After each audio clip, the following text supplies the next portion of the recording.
ஆண்டவராகிய இயேசு கிறிஸ்துவின் நாமத்தினாலே உங்கள் ஒவ்வொருவரையும் அன்போடு கூட நான் வாழ்த்துகிறேன். நாம் இந்த நிகழ்ச்சியில் வேதாகமத்திலிருந்து கொலோசியர் நிருபத்தை நாம் படித்து கொண்டிருக்கிறோம். இந்த வேத ஆராய்ச்சியில் கடந்த எபிசோட்ஸில் முதல் 8 வசனங்களை நாம் தியானித்தோம். அநேக காரியங்களை நாம் கற்றுக்கொண்டோம். வேதத்தை நாம் ஆழமாக சிந்திப்பது நிமித்தமாய் வேதத்தில் இருக்கிற இரகசியங்களை நாம் அறிந்து கொண்டு நம்முடைய வாழ்க்கையை வேதம் விரும்புகிறபடி ஆண்டவருடைய வார்த்தை நம்மை உருவாக்கி அவருக்கு பிரியமான பிள்ளைகளாய் வாழ்வதற்கான வழிகளை உண்டாக்குகிறதுல எந்த ஒரு சந்தேகமும் இல்லை.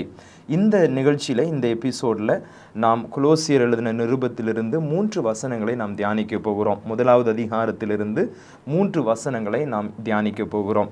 அந்த வசனங்களை நான் உங்களுக்காக வாசிக்கிறேன். நாம் கடந்த நாட்களில் முதல் 8 வசனங்களை நாம் தியானித்தோம். இந்த நாளில் 9வது வசனத்தையும் 10வது வசனத்தையும் 11வது வசனத்தையும் நான் தியானிக்க போகிறோம். கொலோசியர் முதலாவது அதிகாரம் 9வது வசனத்திலிருந்து 11வது வசனம் வரை நாம் தியானிக்க போகிறோம். இந்த வசனங்களில் இப்படியாக எழுதப்பட்டிருக்கிறது: இது நிமித்தம் நாங்கள் அதை கேட்ட நாள் முதல் உங்களுக்காக இடைவிடாமல் ஜெபம் பண்ணுகிறோம்.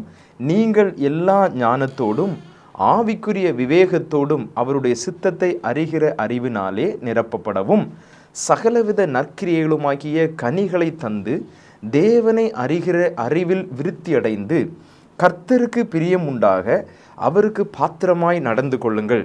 சந்தோஷத்தோடே கூடிய எல்லா பொறுமையையும் நீடிய சாந்தமும் உண்டாவதற்கு மகிமையான அவருடைய வல்லமையின்படி எல்லா வல்லமையாலும் பலப்படுத்தப்படவும் உங்களுக்காக வேண்டுதல் செய்கிறோம்.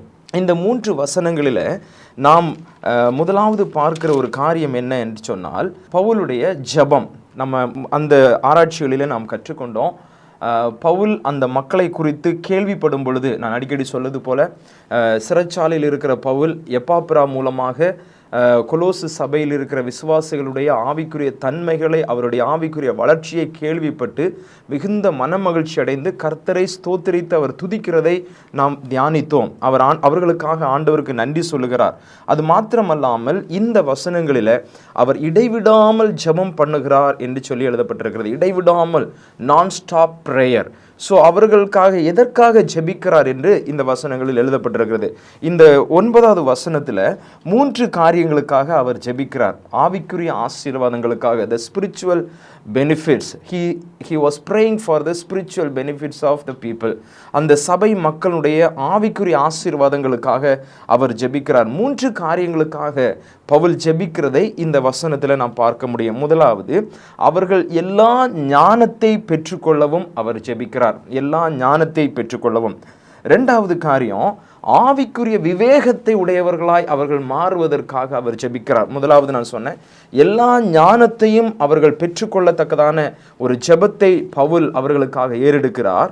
2வது காரியம், ஆவிக்குரிய விவேகத்தை உடையவர்களாய் அவர்கள் மாறுவதற்காக பவுல் ஜெபிக்கிறார். 3வது காரியம், ஆண்டவருடைய சித்தத்தை அறிகிற அறிவினால் அவர்கள் நிரப்பப்பட, ஆண்டவருடைய சித்தம் அவருடைய வாழ்க்கையில அவர்கள் நிரம்பி வழியத்தக்கதாக, ஆண்டவருடைய சித்தத்தினால் அவர்கள் நிரம்பி வழியத்தக்கதாக, இந்த 3 காரியங்களுக்காக அவர் அதிகமாக அந்த மக்களுக்காக ஜெபிக்கிறதை நாம் பார்க்க முடியும்.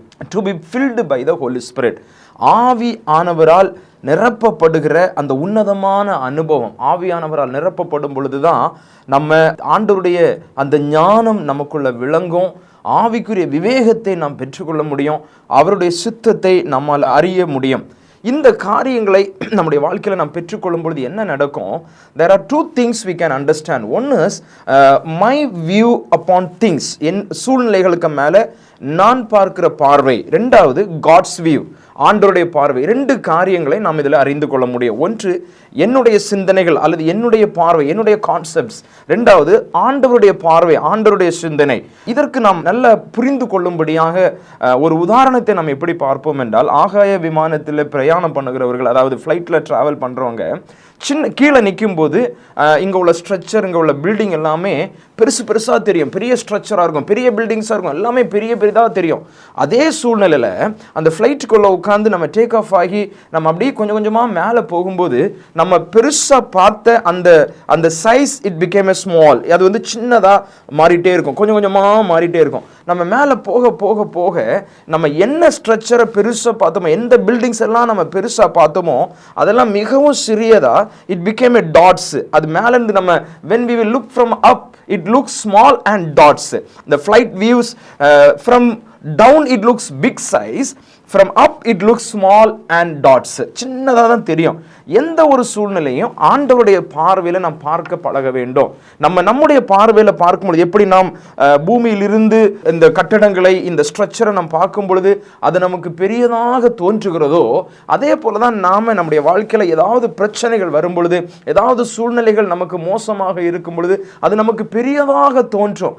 ஆனால் ஆண்டவருடைய பார்வையில் அது it became a very small. நம்முடைய பார்வையில் எல்லாமே பெரியதாக இருந்தது, எல்லாமே எந்த காரியமும். ஆனால் in God's view everything is small and dots. ஆண்டவருடைய பார்வையில் அது மிகவும் சிறியதாகவும் அது ஒன்றுமில்லாததாகவும் தோன்றும். So look every situation in God's view. நம்ம ஆண்டவருடைய பார்வையில் ஒவ்வொரு காரியங்களையும் நாம் பார்க்க பழக வேண்டும். நம்ம நினைக்கிறோம் எப்படி இது சம்பவமாக இருக்கும் அப்படின்னு நம்ம ஒவ்வொரு சூழ்நிலைகளை சந்திக்கும் பொழுது, அல்லது ஏதாவது ஒரு கிரைசஸ் நம்முடைய வாழ்க்கையில் வரும் பொழுது நம்ம நினைக்கிறோம் இது எப்படி நடக்கும், இது என்னுடைய வாழ்க்கையில் இது எப்படி உண்டாகும். மரியாளும் அதே மாதிரி தான் கேட்குறான். ஆவியானவர், தேவதூதன் உன் மேலே ஆவியானவர் நிழலாடுவார், கர்த்தருடைய ஆவியானவர் உன் மேலே நிழலாடுவார், நீ ஒரு குமாரனை பெறுவாய் என்று சொல்லி இயேசு கிறிஸ்துனுடைய பிறப்பை குறித்து அறிவிக்கும் பொழுது அவளுடைய கேள்வி இது எப்படி ஆகும். அந்த சூழ்நிலை அவளுக்கு ஒரு பெரிதாக தோன்றினது. அவள் சொல்றா, நான் திருமணமாகவில்லை. அது மாத்திரம் அல்ல, அந்த cultural background it became very big size for her. இது எப்படி ஆகும், இது எப்படி கூடும். ஆனால் அவளுக்கு கிடைத்த ஒரு பதில், ஆண்டவர் செயல்படுகிறார், கர்த்தரால் முடியாத காரியம் ஒன்றுமில்லை.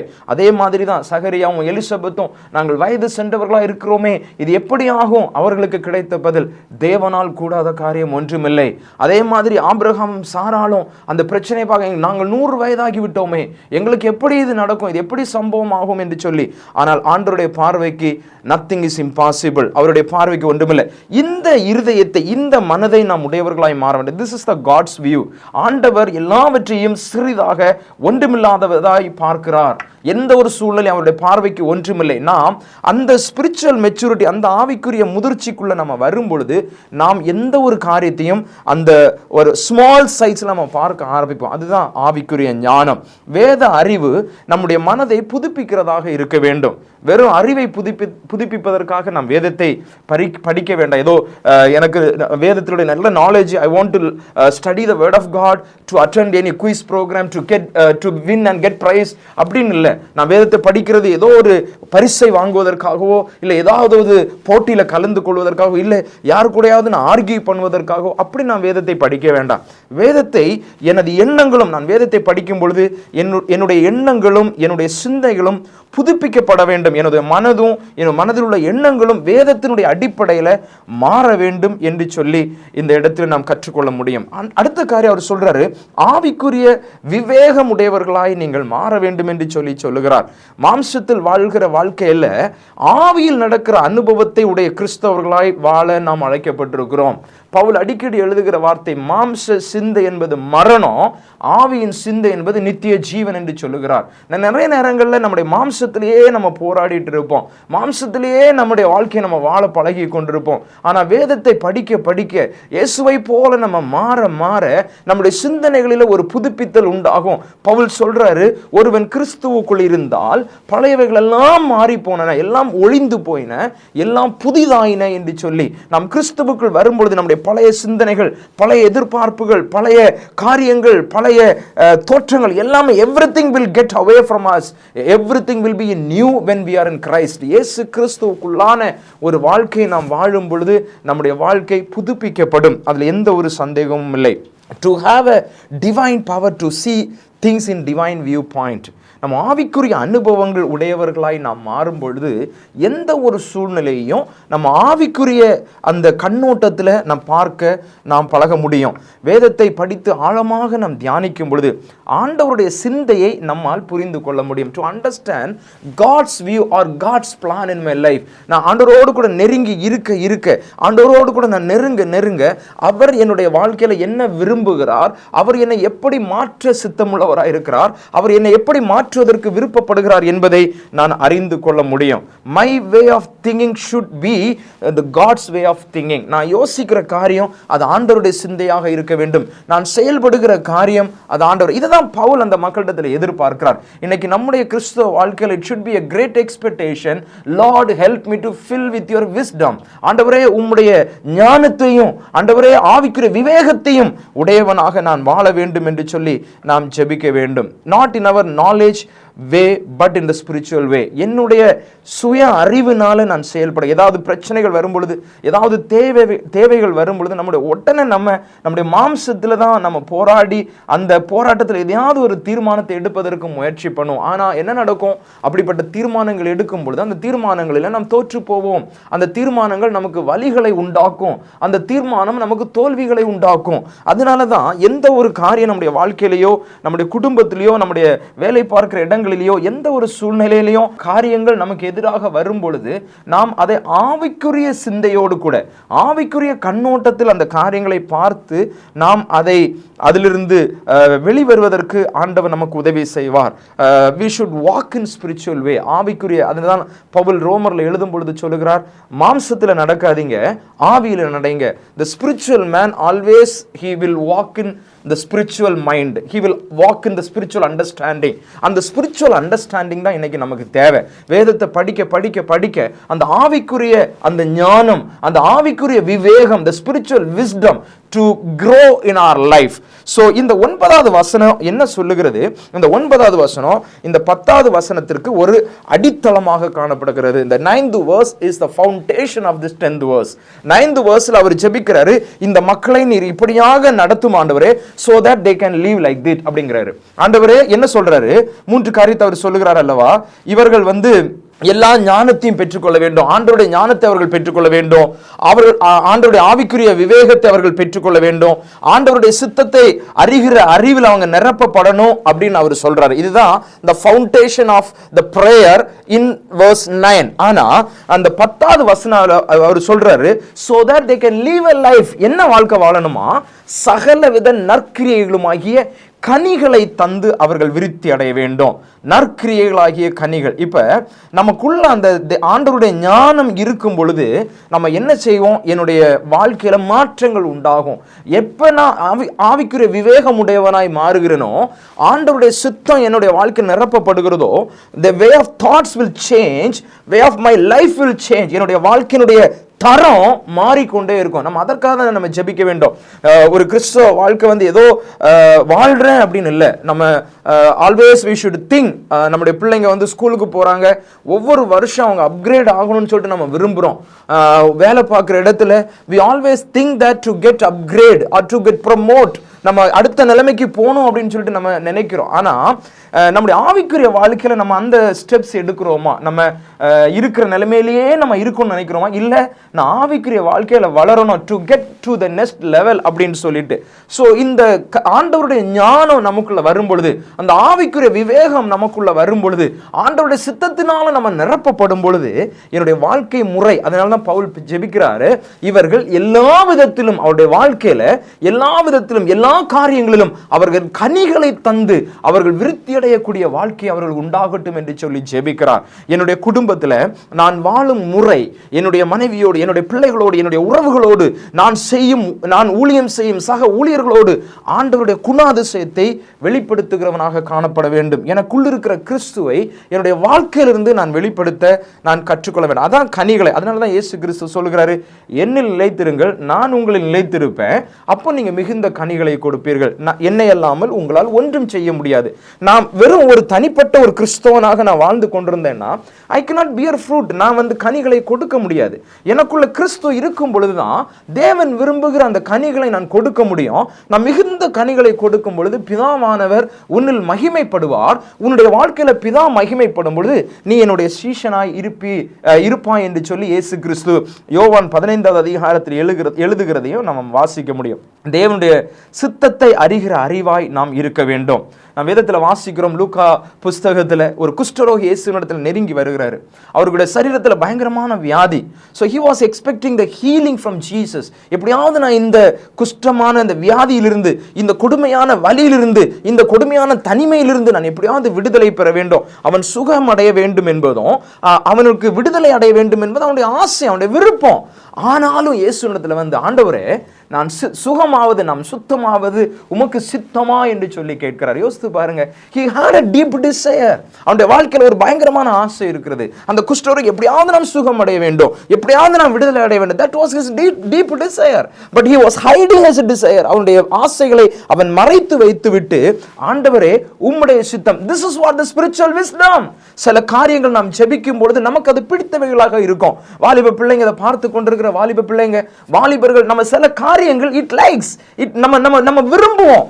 ஆனா அது தேவனுக்கு விருப்பமா, அது தேவனுக்கு பிடிக்குமா, இது தேவனுடைய சித்தமா, நான் செயல்படுகிற காரியங்கள் தேவனுக்கு சித்தமா, நான் எடுக்கிற தீர்மானங்கள் தேவனுக்கு சித்தமா, நான் விரும்புகிற காரியங்கள் தேவனுக்கு சித்தமா? இந்த குஷ்டரோகி கேட்கிறார் அல்லவா, குஷ்டரோகி என்ன சுகமடைய வேண்டாம் நான் நினைப்பாரு. எப்படியாவது நான் சுகமடைய, சரீரத்தில் இருக்கிற அந்த அழுகின நிலைமை எல்லாம் நீங்கி போனோம், நான் தனிமையா வேற இருக்கிற அந்த காலங்களில் குஷ்டரோகி will be separated. ஸோ அவன் அந்த தனிமையில இருந்து எப்படியாவது எனக்கு குணமாகி நான் என் குடும்பத்தோடு கூட போய் இருக்கலாமே, இதுதான் டீப் டிசையர், ஆழமான ஒரு ஆசை. ஆனால் அந்த ஆழமான ஆசையிலையும் தேவனுடைய சித்தத்தை அறிய வேண்டும் என்று அவர் விரும்புகிறார். 10வது வசனத்தை நான் வாசிக்கிறேன். சகலவித நற்கிரியைகளும் ஆகிய கனிகளை கொடுக்கிற வாழ்க்கை இயேசு என்னுடைய வாழ்க்கையில் இருப்பதை நான் என் வாழ்க்கையில், அதாவது என்னுடைய செயலில் நான் வெளிப்படுத்த வேண்டும். டெய்லி பிஹேவியர்ஸ், முதலாவது காரியம் அந்த 10வது வசனத்தில் நான் வாசிக்கிறோம். My daily behaviours, the daily behaviours start from my home. நான் தூக்கம் எழும்பின உடனே என்னுடைய வார்த்தைகள், என்னுடைய words towards to my wife, my words towards my children. So என்னுடைய ஆட்டிடியூட்ஸ், என்னுடைய behaviours, it starts from my home. நம்ம வீட்டிலிருந்து தான் நம்ம ஆரம்பிக்கிறோம். ஸோ த டெய்லி பிஹேவியர்ஸ், ஒவ்வொரு நாளும் ஏதோ நான் சில நேரங்களில் நம்ம என்ன செய்வோம், ஏதாவது ஒரு முகாமுக்கு போகும்போதோ இல்லை ஏதாவது ஒரு ஸ்பிரிச்சுவல் கூட்டத்துக்கு போகும்போதோ அங்கேருந்து நிறைய சத்தியங்களை கேட்போம், நிறைய தீர்மானங்களை எடுப்போம். இங்கே வந்த உடனே நான் அப்படி இருக்கணும்னு சொல்லிட்டு we will decide and we will start living in a life. ஆனால் கொஞ்சம் நாட்கள் ஆக நம்முடைய behaviours will turn to the old lifestyles. So அப்படி அல்ல, நம்முடைய behaviors, daily behaviors, not only when I will attend the spiritual meeting, not only when I will get the spiritual anointing, not like that. So daily எங்க, என் வீட்டில், நான் வேலை பார்க்குற இடத்துல, நான் போகிற சபையில், நான் செய்கிற ஊழியத்தில், எல்லா இடத்துலையும் என்னுடைய behaviors it should bear fruits. என்னுடைய நடத்தைகள் கனிகளை கொடுக்கிறதாக காணப்பட வேண்டும். 2வது காரியம், தேவனை அறிகிற அறிவில் நான் வளர வேண்டும். God's nature in my life, ஆண்டவருடைய சுபாவம், ஆண்டவருடைய தாட்ஸ். நான் ஆரம்பத்தில் சொன்னது போல his thoughts should fill my life அப்படின்னு சொல்லிட்டு. 3வது அதில் பார்க்கிறோம், கர்த்தருக்கு பிரியம் உண்டாக நான் வாழ வேண்டும், கர்த்தருக்கு பிரியமாக நான் வாழ வேண்டும். ஏனோக்கு தேவனோடு கூட சஞ்சரித்ததால் அவரை பார்த்து இவன் எனக்கு பிரியமானவன் என்றும், அது மாத்திரமல்ல அவன் மரணம் என்கிற அந்த வலியை அனுபவிக்காதபடி கர்த்தர் அவனை எடுத்து விட்டார் என்று வேதத்தில் வாசிக்கிறோம். கர்த்தரோடு சஞ்சரிக்கிற ஒரு மனிதன் தேவனுக்கு பிரியமாய் இருக்க முடியும். Very simple. ஸோ ஏனோக்கு அவர் ஆண்டவர் சொல்றார், இவன் எனக்கு பிரியமானவன் என்று சாட்சி கொடுக்கிறார். எதை வச்சு சாட்சி கொடுக்கிறார்? கர்த்தரோடு அவன் சஞ்சரித்தான், கர்த்தரோடு கூட.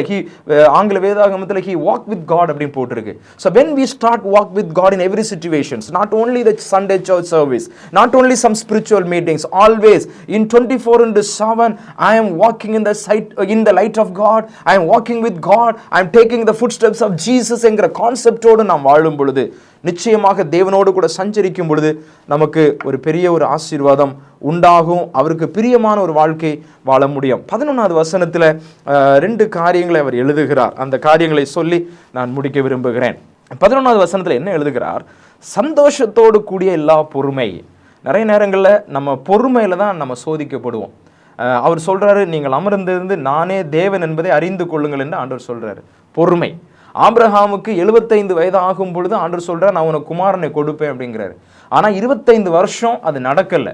he was kept on asking. நிறைய நேரங்கள் அவர் கேட்கிறார், ஆண்டவரே நீங்க இப்படி ஒரு வாக்குத்தத்தம் கொடுத்தீங்களே அப்படின்னு சொல்லிட்டு. ஆண்டவர் சொல்ல, நீ வெளியில வா, வானத்தை அண்ணாந்து பாரு. நிறைய சம்பவங்களை நம்ம வாசிக்கிறோம். ஆனாலும் இந்த 25 years அந்த ஆபிரகாம் பொறுமையோடு ஆண்டவரை காத்திருந்து அந்த விசுவாசத்திற்கு தகப்பனாய் மாறி ஆண்டவர் சொன்னதை அவர் செய்வார், ஆண்டவருடைய வார்த்தை அது செயல்படும் என்பதை அவர் விசுவாசித்ததுனால, அந்த பொறுமையினால அவர் ஒரு பெரிய ஆசீர்வாதத்தை பெற்றுக்கொள்கிறார். இன்றைக்கு நமக்கு அவர் விசுவாசிகளுக்கு தந்தையாகவும் அவர் மாறி இருக்கிறார். சந்தோஷத்தோடு கூட பொறுமை. சில காரியங்கள் ஆண்டவர் வெயிட்னு சொல்லுவார், சில காரியங்கள்ல நம்ம பொறுமையா இருக்கணும். அது இந்த வசனத்துல நீடிய பொறுமை, தட் வாஸ் ஹிஸ் பிரேயர். ஆண்டவரே இவர்கள் நீடிய பொறுமை உள்ளவர்களா இருக்கு. அது எப்படி இருக்கணுமா? சந்தோஷத்தோட. சில நேரங்களில் நம்ம பொறுமையா இருப்போம், புலம்பிட்டே இருப்போம். இப்ப யாராவது ஒருத்தங்க வர்றாங்க அப்படின்னா, அவங்க வரல அப்படின்னா அந்த நேரம் தாழ்வு நம்ம we will start murmuring, நம்ம புலம்ப ஆரம்பிச்சிருவோம். ஆனா இங்க என்ன போட்டிருக்கு? சந்தோஷத்தோடு கூட நம்ம ஒரு காரியத்துக்காக நம்ம காத்திருக்கிறோம், ஆண்டவருக்காக நம்ம காத்திருக்கிறோம்னா அந்த பொறுமை நமக்குள்ள வேண்டும் என்று சொல்லி வேதம் நமக்கு கற்றுக் கொடுக்கிறது. அந்த சந்தோஷம், we should learn to be happy in our waiting period. நம்ம காத்திருக்கிற அந்த காலங்களில் நாம் சந்தோஷம் உள்ளவர்களாய் புலம்புகிறவர்களாகவோ அல்லது குறை சொல்லுகிறவர்களாகவோ மாறிவிடாதபடி நாம் சந்தோஷத்தோடு கூடிய பொறுமை நமக்குள்ள வேண்டும். ரெண்டாவது, நீடிய சாந்தம். இன்னைக்கு நம்முடைய வாழ்க்கையில், இன்னைக்குள்ள உலகம், இன்னைக்குள்ள காரியங்களில் இந்த ஷார்ட் டெம்பருங்கிறது very common, became very common. Short temper, irritated, angry, throwing words, hurting people by words, இதெல்லாமே இன்னைக்கு ரொம்ப காமனாக இருக்குது. ஆனால் ஆண்டவர்கிட்ட கேட்கணும், ஆண்டவரே எனக்கு ஒரு நீடிய சாந்தத்தை எனக்கு தாரும் அப்படின்னு சொல்ல. மூணாவது காரியம், அவர் 11வது வசனத்தில் என்ன எழுதுகிறாரு? அவருடைய வல்லமையினால் நான் பலப்பட வேண்டும். ஸோ அந்த பவர் கம்ஸ் ஃப்ரம் காட். அவருடைய வல்லமையினாலும் அவருடைய கிருபையினாலும் என்னை நிரப்புகிறார். என்னை பலப்படுத்துகிற கிறிஸ்துவினாலே எல்லாவற்றையும் செய்ய எனக்கு பலன் உண்டு என்று பவுல் சொல்லுகிறார் அல்லவா? என்னை பலப்படுத்துகிற கிறிஸ்து. நான் ஒரு ஆவிக்குரிய வாழ்க்கை வாழ்வதற்கு எனக்கு எங்கிருந்து பலன் உண்டாகும்? அது கிறிஸ்து கொடுக்குற பலன். நம்ம ரெகுலராக டெய்லி யூஸ் பண்ணுற அந்த மொபைல் ஃபோன் சார்ஜ் தீர்ந்த உடனே நம்ம சார்ஜரில் அதை கனெக்ட் பண்ணுறோம், so that the mobile will get charge அப்படின்னு சொல்லிட்டு. அதே மாதிரி என்னுடைய ஆவிக்குரிய வாழ்க்கையில் நான் பலனை பெற்றுக்கொள்ள, to have the energy, to have the power, so I should connect with God. என்னை பலப்படுத்துகிற கிறிஸ்து. எப்படி மொபைலில் சார்ஜரோடு கூட நம்ம கனெக்ட் பண்ணுறோமோ, the same way I should be connect with God to have the energy and power. ஆண்டவருடைய வல்லமையினால் நான் பலப்படுத்தப்பட இந்த காரியங்களை நாம் கற்றுக்கொள்ள வேண்டும். என்ன காரியங்களை நாம் கற்றுக்கொள்கிறோம்? முதலாவது, எல்லா ஞானத்திற்காக. So how the Paul prayed for the church, the same way we can pray for ourselves. எனக்காக, நமக்காக நாம் ஜெபிக்கலாம். என்ன காரியத்துக்கு நம்ம ஜெபிக்கலாம்? ஆண்டவரே எல்லா ஞானத்தை நான் பெற்றுக்கொள்ள, ஆண்டவரே to have your view in my life. என்னுடைய வாழ்க்கையில் உம்முடைய பார்வை, நீர் எப்படி பார்க்கிறீர், நீர் எப்படி சிந்திக்கிறீர், அப்படிப்பட்ட சிந்தனை உடையவனாக, கர்த்தருடைய சிந்தனை உடையவனாக, கர்த்தருடைய பார்வை உடையவனாக நான் மாற எனக்கு உதவி செய்யும் என்று சொல்லி நாம் ஜெபிக்கலாம். ரெண்டாவது காரியம், ஆவிக்குரிய விவேகம், the spiritual wisdom to understand things in better way. இந்த சூழ்நிலைகள், என்னை நெருங்கி நிற்கிற சூழ்நிலைகள், வேதம் சொல்லுகிறதுலவா, என்னை நெருங்கி நிற்கிற பாவம், என்னை நெருங்கி நிற்கிறதான என்னை பாரப்படுத்துகிற காரியங்களை நான் உதறி தள்ளக்கூடிய அந்த spiritual wisdom. இன்னைக்கு நிறைய நேரங்களில் sometimes we are not able to overcome the sins. பாவங்கள், என்னை நெருங்கி வருகிற பாவங்களை நாம் மேற்கொள்ள முடியவில்லை. என்னை அழுத்துகிற காரியங்கள், என்னை பாரப்படுத்துகிற காரியங்கள், என்னை கவலைப்படுத்துகிற காரியங்களிலிருந்து நாம் வெளியே வர முடியவில்லை. காரணம், we are struggling in our spiritual wisdom to understand what is happening. என்ன நடக்கிறது என்னுடைய வாழ்க்கையில் என்னை சுற்றி என்ன நடக்கிறது என்பதை புரிந்து கொள்ளக்கூடிய ஆவிக்குரிய விவேகம் உடையவர்களாய் நாம் மாற வேண்டும் என்று சொல்லி நாம் ஜெபிக்க வேண்டும். மூன்றாவது காரியம், ஆண்டவருடைய சித்தத்தை அறிகிற அறிவினால் நிரப்பப்பட வேண்டும். whatever things come to my life, I should find out, is it God's will? நான் ஒரு பொருள் வாங்கினாலும் சரி, இல்லை ஒரு காரியத்தை நான் செய்யினாலும் சரி, இல்லை ஒரு தீர்மானம் நான் எடுப்பதினாலும் சரி, இது தேவனுடைய சித்தமா என்பதை நான் ஆழமாக சிந்திக்க வேண்டும். இந்த மூன்று காரியங்களுக்காக நாம் தினந்தோறும் எப்பொழுதும் நாம் ஜெபிக்கிறவர்களாய் காண வேண்டும். I said the man's views and God's views are different. Man's views look things in bigger size. God's view look things in the small view, in God's view.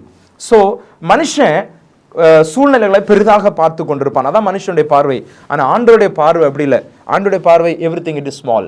So அந்த தேவனுடைய ஞானம், அந்த தேவனுடைய அந்த ஆவிக்குரிய விவேகம் நமக்குள்ள வரும் பொழுது we will also start thinking things in that view, how God looks things. அந்த எண்ணங்கள் நமக்குள்ள உண்டாகத்தக்கதாக, to have the divine power in our life, to see things in small way அப்படின்னு ஆண்டவர்கிட்ட நம்ம ஜெபிக்கலாம். அதுக்கு அடுத்தது கனித்திருக்கிற வாழ்க்கை. ஸோ நம்ம வி ஷுட் பியரிங் ஃப்ரூட், அதற்காக நம்ம ஜெபிக்கணும். எனக்குள்ள இருக்கிற இந்த ஸ்பிரிச்சுவல் விஸ்டம், எனக்குள்ள இருக்கிற the will of God, எனக்குள்ள இருக்கிற தேவ ஞானம் என்னை கனி கொடுக்கிற வாழ்க்கைக்கு நேராக நடத்த வேண்டும். அது எங்கிருந்து? என்னுடைய டெய்லி பிஹேவியர்ஸ், என்னுடைய ஆட்டிடியூட்ஸ், என்னுடைய வேர்ட்ஸ், நான் பேசுகிற வார்த்தைகள், நான் சிந்திக்கிற காரியங்கள் எல்லாவற்றிலும் அது உண்டாக வேண்டும் என்று சொல்லி. அடுத்த மூன்றாவது காரியம் நம்ம என்ன கற்றுக்கிட்டோம்? நாம் பொறுமையா இருக்கிறதுல நம்ம சந்தோஷமா இருக்க வேண்டும். என்னுடைய வாழ்க்கையில ஆண்டவர் செய்வார்னு வாக்குத்தத்தம் கொடுத்திருக்கிறார், நான் பொறுமையா இருக்கிறேன். ஒருவேளை என்னுடைய ஹீலிங்காக இருக்கலாம், நான் ஏதாவது சஃபர் ஆயிட்டு இருப்பேன், என்னுடைய ஒரு ஹீலிங்காக நம்ம காத்திருக்கலாம். So let's have the joy in our waiting period. நாம் காத்திருக்கிற இந்த சூழ்நிலையில் let's have the joy, let's have the happiness, ஒரு சந்தோஷத்தோடு. அது அப்போ தான் மற்றவங்க பார்க்கும்போது, ஓ இவ்வளவு பிரச்சனை இருந்தாலும் அவனுக்குள்ள ஏன் இவ்வளவு சந்தோஷம் இருக்கு, அவனுக்குள்ள இருக்கிற இயேசு எப்படி சந்தோஷத்தை கொடுத்திருக்கிறார் என்று சொல்லி மற்றவர்கள் காண அது பிரயோஜனமாக இருக்கும். ரெண்டாவது, நீடிய சாந்தம். மூன்றாவது, அவருடைய வல்லமையினால் நாம் பலப்பட வேண்டும். To have the energy, to have the power through Jesus Christ. என்னை பலப்படுத்துகிற கிறிஸ்துவினால் என்னை அல்லாமல் உங்களால் ஒன்றும் செய்ய முடியாதுன்னு சொன்னாரே, அவரோடு சார்ந்திருந்து நாம் காரியங்களை கற்றுக்கொள்ள, அவருடைய வல்லமையினால் நான் பலப்பட ஆண்டவர் நமக்கு பலன் கொடுப்பாராக. இந்த 3 வேத வசனங்களையும் தொடர்ந்து வாசியுங்கள். ஆண்டவர் அதிலிருந்து அநேக ரகசியங்களை இன்னும் உங்களுக்கு கற்றுத்தருவார். தேவன் தாமே உங்களை ஆசீர்வதிப்பாராக. கண்களை மூடி நாம் ஜெபிப்போம். கிருபையுள்ள ஆண்டவரே, இந்த வேத ஆராய்ச்சிக்காக நாங்கள் நன்றி சொல்கிறோம். இந்த நாளிலும் ஆண்டவரே, இந்த கொலோசியர் 1வது அதிகாரத்திலிருந்து 9வது வசனத்தையும் 10வது வசனத்தையும் 11வது வசனத்தையும் நாங்கள் வாசித்து தியானிக்க எங்களுக்கு கொடுத்த கிருபைக்காக ஸ்தோத்திரம். ஆண்டவரே, இந்த வேத ஆராய்ச்சியை கேட்டுக்கொண்டிருக்கிற ஒவ்வொருடைய வாழ்க்கையிலையும் கர்த்தர் ஒரு மாற்றத்தை உண்டாக்கும்படியாக, ஆண்டவரே அவர்கள் தேவ ஞானத்தை பெற்றுக்கொள்ளத்தக்கதாக, ஆண்டவரே ஆவிக்குரிய விவேகம் உடையவர்களாக, தேவனுடைய சுத்தத்தை அறிகிற அந்த அறிவில் அவர்கள் நிரப்பப்பட கர்த்தர் உதவி செய்யும்படியாக நாங்கள் ஜெபிக்கிறோம். ஆண்டவரே, to have the God's view in their life, God perspective in their life, oh God. ஆண்டவர் அப்படிப்பட்ட கிருபைகளை நீர் தரும்படியாக நாங்கள் ஜெபிக்கிறோம். வாழ்க்கையில கனி கொடுக்கிற ஒரு நிலைமை உண்டாகும்படியாக நாங்கள் ஜெபிக்கிறோம். ஆண்டவரே, நாங்கள் பொறுமையாய் காத்திருக்கிற அந்த சூழ்நிலையில நாங்கள் சந்தோஷத்தோடு நீடிய சாந்தத்தோடு காணப்பட எங்களுக்கு உதவி செய்யுங்கப்பா. ஆண்டவரே, அது மாத்திரமல்ல, கர்த்தர் நீர் சொன்னதை செய்வீர் என்கிற உம்முடைய வாக்குத்தத்தங்களுக்கு மேல நாங்கள் விசுவாசம் உடையவர்களாய் காணப்பட எங்களுக்கு உதவி செய்யுங்க. எல்லாவற்றுக்கும் மேலாக ஆண்டவரே, உம்முடைய வல்லமையினால் நாங்கள் பலப்பட எங்களுக்கு உதவி செய்யும்படியாக நாங்கள் ஜெபிக்கிறோம். இந்த வேத வசனங்களை எங்களுடைய வாழ்க்கையில வல்லமையாய் செயல்பட எங்களை முழுவதுமாக நாங்கள் ஒப்புக் கொடுக்கிறோம். துதி கன மகிமை எல்லாம் உமக்கு செலுத்துகிறோம். இரட்சகர் மீட்பருமாய் இருக்கிற இயேசு கிறிஸ்துவின் மூலமாய் ஜெபிக்கிறோம் ஜீவனுள்ள நல்ல பிதாவே, ஆமென். ஆண்டவர் உங்களை ஆசீர்வதிப்பாராக. ஆமென்.